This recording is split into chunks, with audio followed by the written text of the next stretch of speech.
Hello दोस्तों, स्वागत है आपका हमारे यूट्यूब चैनल कंपटीशन एग्ज़ाम पर। तो मैं राहुल कुमार आज आपके लिए लेकर आया हूं सर्वोच्च न्यायालय। तो सर्वोच्च न्यायालय से जुड़ी ही सारी महत्वपूर्ण बातें आज हम क्लियर करने वाले हैं एक ही वीडियो में। तो वीडियो को देखते रहिए, बहुत ही मज़ा आने वाला है। और यदि आप हमारे यूट्यूब चैनल पर नए हो तो सब्सक्राइब कीजिए हमारे यूट्यूब चैनल को, बेल आइकन को भी प्रेस कीजिए क्योंकि ये बिल्कुल फ्री है। तो आज हम सर्वोच्च न्यायालय से काफ़ी प्रश्न पूछे जाते हैं, वनडे एग्ज़ाम, एसएससी एग्ज़ाम, कोई सा भी एग्ज़ाम हो। तो संविधान के सर्वोच्च न्यायालय से काफ़ी प्रश्न पूछे जाते हैं। तो जो सबसे पहली बात आती है, सर्वोच्च न्यायालय जो है आपका ये, तो ये जो भाग 5 में है, भाग 5 में आपका सर्वोच्च न्यायालय है। ये भाग 5 में सर्वोच्च न्यायालय आ जाता है। फिर जो आता है आपका अनुच्छेद, ये 124 से 147 तक इसका गुणगान किया गया है कि 124 में इसका पद होगा, 125 में ये शपथ दिलाई जाएगी। इस प्रकार से ये एक प्रक्रिया चली हुई है 124 से लेकर 147 तक। तो जो ये अनुच्छेद आता है आपका 124 अनुच्छेद सर्वोच्च न्यायालय। तो 124 में आपसे ये बात कही गई है, आर्टिकल 124 में, कि सर्वोच्च न्यायालय का पद होगा, सर्वोच्च न्यायालय होगा। और जो आपका नेक्स्ट आता है अनुच्छेद 124 पैरा नंबर 1, तो इसमें यह बात कही गई है कि सर्वोच्च न्यायालय की स्थापना होगी, सिर्फ स्थापना होगी। और जो 24 में कही गई है कि सर्वोच्च न्यायालय, एक सर्वोच्च न्यायालय होना चाहिए। और जो अनुच्छेद पैरा नंबर 1 है उसमें कहा गया है कि सर्वोच्च न्यायालय की स्थापना होगी। फिर जो आपका आता है 28 जनवरी 1950 में, तो 28 जनवरी 1950 में नई दिल्ली में सर्वोच्च न्यायालय की स्थापना की गई, जिसमें ये जो है आपके न्यायाधीशों की संख्या 8 रखी गई, जिसमें आपका एक मुख्य न्यायाधीश और 7 अन्य थे, 7 अन्य थे, एक मुख्य न्यायाधीश और 7 अन्य थे। तो फिर बात आती है आपकी स्वतंत्र। 1950 में स्वतंत्रता के रूप में एक मुख्य न्यायाधीश और अन्य 78, वर्तमान में 34 जज हैं। वर्तमान में 34 हैं, आपके 33 तो हो गए आपके मुख्य, अन्य अन्य हो गए। और जो आपका एक बचता है मुख्य, ये मुख्य न्यायाधीश होता है जो राष्ट्रपति को शपथ दिलाता है, ये मुख्य न्यायाधीश होता है। फिर नेक्स्ट आता है आपका, वर्तमान में 34 जज हो गए, एक मुख्य न्यायाधीश और 33 अन्य, जिनमें से एक आपको बताया गया है कि न्यायाधीश एक होता है और अन्य 33 न्यायाधीश होते हैं। फिर बात आती है इनकी, अब हम देखते हैं कि न्यायाधीश बनने की योग्यता क्या होती है। ऐसा तो नहीं हो सकता कि न्यायाधीश कोई भी बन सकता है। तो अब हम देखते हैं कि न्यायाधीश बनने की योग्यता क्या होती है। तो जो सबसे पहला पॉइंट आता है आपका, भारत का नागरिक होना चाहिए। जो व्यक्ति बनना चाहता है न्यायाधीश, वह भारत का नागरिक होना चाहिए और कम से कम 5 वर्ष उच्च न्यायालय, हाई कोर्ट में का जज रहा होना चाहिए, जज का कार्य भार संभाला हो उसने। तो ये क्लियर हो गया होगा आपको। और कोई भी न्यूनतम आयु नहीं है, मतलब कि आपको 25 से ही बनना है, 25 से बनना है ऐसा नहीं है इसमें।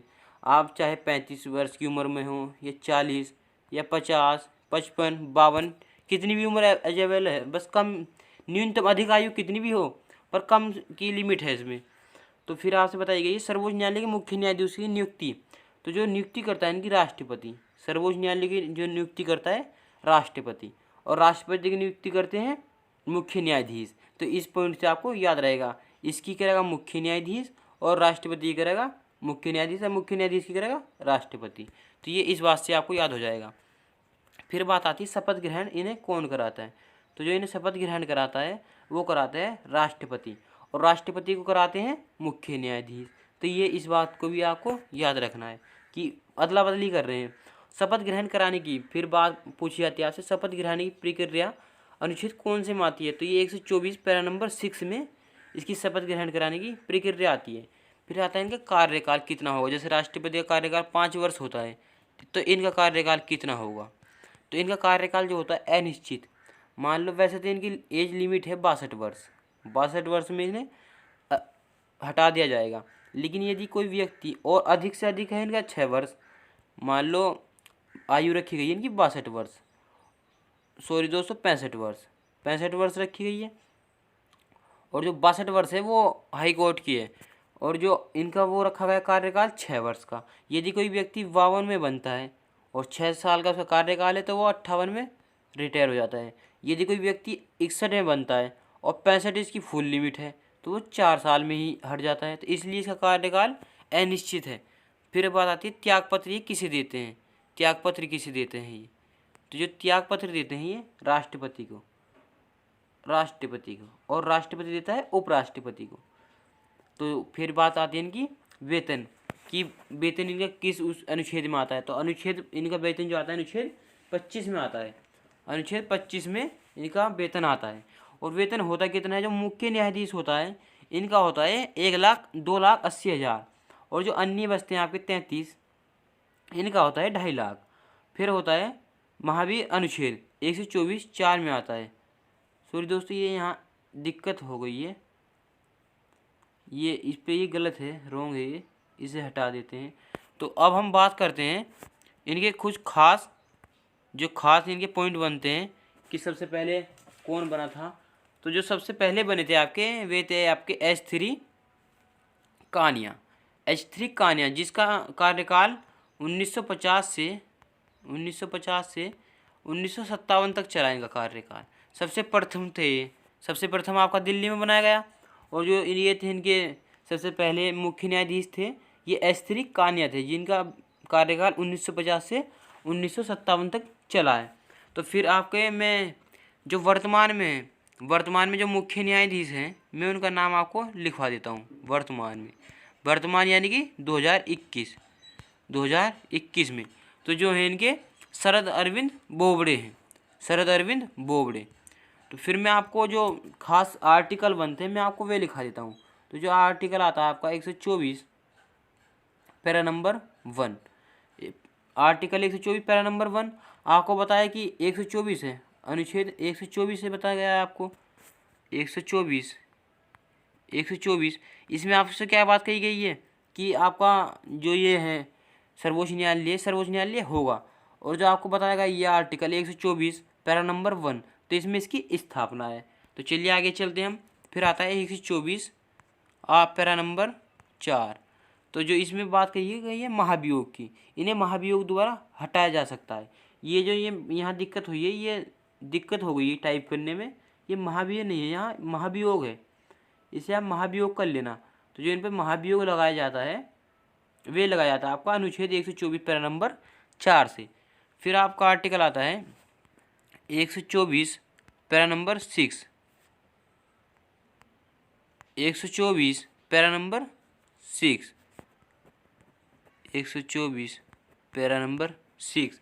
तो इसमें आपके आती है शपथ, जो इन्हें शपथ ग्रहण कराते हैं, शपथ ग्रहण जो होती है इनकी, तो इन्हें शपथ ग्रहण कौन कराता है, राष्ट्रपति। तो वे राष्ट्रपति पैरा नंबर 6 124 पैरा नंबर 6 के तहत कराते हैं इन्हें। फिर आता है इनका 125 में मैंने आपको अभी बताया इनकी वेतन की बात होती है, वेतन की बात हो गई 125 वेतन हो गया।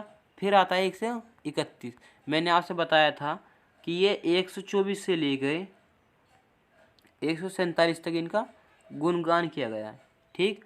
फिर 131 आता है, इसमें प्रारंभिक क्षेत्र अधिकारी।